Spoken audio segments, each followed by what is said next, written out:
అందరికీ నమస్కారం. అత్యంత పుణ్యప్రదమైన పారాయణం, అలాగే పాపాన్ని కూడా హరించగలిగిన పారాయణము. తప్పకుండా పూర్తిగా వినండి. నచ్చిన వాళ్ళు దయచేసి ఒక లైక్ ఇవ్వండి. వీడియోకి ఎక్కువ మందికి చేరుతుంది. శ్రీ పద్మపురాణ అంతర్గత సంపూర్ణ కార్తీక మహాపురాణము నిత్య పారాయణ గ్రంథము 29వ రోజు పారాయణము సప్తవింశోధ్యాయం. నారదుని హితవుపై రవంత చింతించిన రవిసుతుడు ఆ ధనేశ్వరునకు ప్రేతపతి అనే తన దూతను తోడిచ్చి నరకాన్ని తరింపచేయవలసినదిగా ఆదేశించాడు. ఆ దూత ధనేశ్వరుని తనతో తీసుకుని వెడుతూ మార్గమధ్యమందలి నరక భేదాలను చూపిస్తూ వాటి గురించి ఇలా వినిపించసాగాడు. తప్తవాలుకము.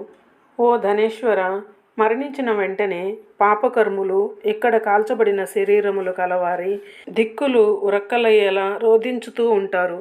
దీనినే తప్తవాలుక నరకము అంటారు.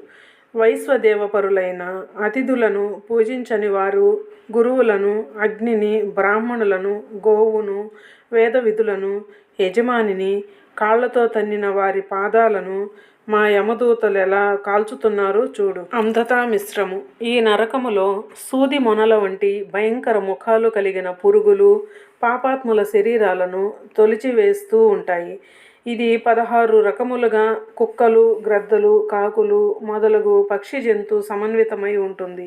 పరుల రహస్యాల్ని భేదించే పాపాత్ములందరూ ఈ నరకంలోనే దండింపబడుతూ ఉంటారు. క్రకచము అనే పేరు గల ఈ నరకం మూడవది. ఇక్కడ పాపాత్ములను అడ్డముగాను, నిలువుగాను, ఏటవాలుగాను, సమూలముగాను, అంగాంగాలుగాను రంపాలతో కోస్తుంటారు. అసిపత్రవనం. 4వ నరక ధోరణి అయిన దీనినే అసిపత్రవనం అంటారు. భార్యాభర్తలను, తల్లిదండ్రుల నుండి సంతానమును ఎడబాపులు చేసే పాపులంతా ఈ నరకానికి చేరి నిలువెల్లా బాణాలతో గుచ్చబడి అసిపత్రాలచే శరీరాలు చించబడి ధారలుగా కారే నెత్తిటి వాసనకు వెంటబడి తరిమే తోడేళ్ల గుంపులకు భయపడి పారిపోవాలని పరుగు తీసి పారిపోయే దిక్కులేక పరితపిస్తూ ఉంటారు. చంపుట, భేదించుట మొదలగు విధులతో ఈ నరకం 6 రకాలుగా ఉంటుంది. కూటశాల్మలి. 16 రకాలుగా దండించేది. పరస్త్రీలను, ద్రవ్యాన్ని హరించేవాళ్ళు, పరోపకారులు అయిన పాపులు ఉండేది కూటశాల్మలి నరకం. రక్తపూయము. రక్తపూయమనే ఈ విభాగం 6వ నరకం. ఇక్కడ పాపాత్ములు తలక్రిందులుగా వేలాడుతూ యమకింకరుల చేత దండించబడుతూ ఉంటారు. ఎవరైతే తమ కులాచార రీత్యా తినకూడని వస్తువులు తింటారో, పరులను నిందిస్తారో, చాడీలు చెబుతుంటారో వారంతా ఈ నరకంలోనే ఉంటారు. కుంభీపాకము. మొట్టమొదట నీకు విధించబడినది ఘోరాతి ఘోరమైనది, నరకాలన్నిటిలోకి నికృష్టమైనది అయిన ఈ కుంభీపాకమే 7వ నరకం. దుష్ట ద్రవ్యములు, దుర్భరాగ్నికీలలు, దుస్సహ దుర్గంధాలతో కూడి ఉంటుంది. రౌరవము.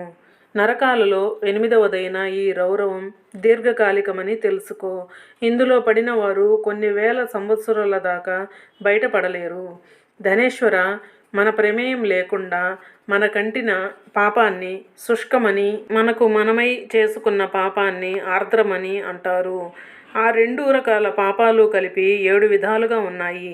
1 అపకీర్ణం, 2 పాంక్తేయం, 3 మలినీకరణం, 4 జాతిభ్రంశం, 5 ఉపవీతకం, 6 అతిపాతకం, 7 మహాపాతకం. ఈ పరిదృశ్యమానులైన నరుల చేత ఉపరి 7 రకాల నరకాలు వరుసగా అనుభవింపబడుతూ ఉన్నాయి. కానీ నువ్వు కార్తీక వ్రతస్థులైన వారి సాంగత్యం ద్వారా పొందిన అమిత పుణ్యం కలిగిన వాడు కావడం వలన ఈ నరకాలను కేవల దర్శన మాత్రంగానే తరించగలిగావు.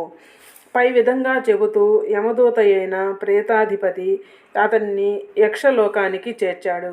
అక్కడ అతడు యక్షరూపుడై కుబేరునకాప్తుడై ధనయక్షుడనే పేరు పొందాడు. విశ్వామిత్రుడు అయోధ్యలో ఏర్పరిచిన ధనయక్ష తీర్థం ఇతని పేరు మీదనే సుమా. అందువలన సత్యభామ పాపహారిణి, శోకనాశిని అయిన ఈ కార్తీక వ్రత ప్రభావం వల్ల మానవులు తప్పనిసరిగా మోక్షాన్ని పొందగలరనడం ఏమాత్రమూ అతిశయోక్తి లేదు అని సత్యభామకు చెప్పిన వాడే శ్రీకృష్ణుడు సాయం సంధ్యానుష్ఠానార్థమై స్వీయ గృహానికి వెళ్ళాడని సూతుడు ఋషులకు ప్రవచించాడు. 27వ అధ్యాయం సమాప్తము. అష్టవింశోధ్యాయ. సూత ఉవాచ. ఈ కార్తీక మాసము పాపనాశని, విష్ణువుకు ప్రియకరి, వ్రతస్థులకు ముక్తిదాయిని అయి ఉంది. కల్పోక్త విధిగా ముందుగా విష్ణు జాగరణము, ప్రాతఃస్నానము, తులసీ సేవ, ఉద్యాపనం, దీపదానం అనే ఈ 5 కూడా కార్తీక మాసంలో ఆచరించిన వారు విహాన భుక్తిని పొందుతున్నారు. పాపాలు పోవాలన్నా, దుఃఖాలు తీరాలన్నా, కష్టాలు కడతేరాలన్నా కార్తీక వ్రతాన్ని మించినది మరొకటి లేదు. ధర్మార్థ కామ మోక్షాలు 4 కోసము కూడా ఈ కార్తీక వ్రతం ఆచరించవలసి ఉంది. కష్టములలోనున్నవాడైనను, దుర్గారణ్యగతుడైనను, రోగి అయినా సరే విడవకుండా ఈ వ్రతాన్ని పాటించాలి. ఎటువంటి ఇబ్బందులు కలిగినా సరే వ్రతమును మానకుండా శివాలయంలోనూ విష్ణువాలయంలోనూ హరి జాగరాన్ని ఆచరించాలి. శివ విష్ణు దేవాలయాలు చెరువులో లేనప్పుడు రావి చెట్టు వద్ద కానీ తులసి వనంలో కానీ వ్రతం చేసుకొనవచ్చును.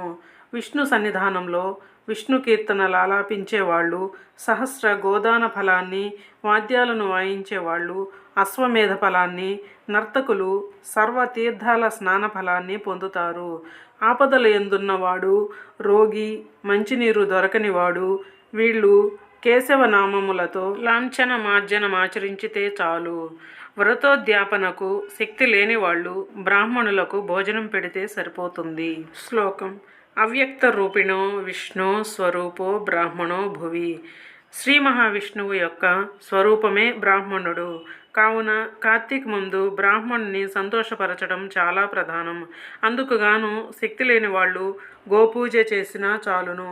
ఆపాటి శక్తి అయినా లేని వాళ్ళు రావి మర్రి వృక్షాలను పూజించినంత మాత్రం చేతనే వ్రతాన్ని సంపూర్తి చేసిన ఫలాన్ని పొందగలుగుతారు. దీపదానం చేసే స్తోమతు లేనివారు, దీపారాధనకైనా తాహతు లేనివారు ఇతరులచే వెలిగింపబడిన దీపాన్ని ప్రజ్వలింపచేసి గాలి మొదలైన వాటి వలన అది ఆరిపోకుండా పరిరక్షించినా కూడా పుణ్యం పొందుతారు.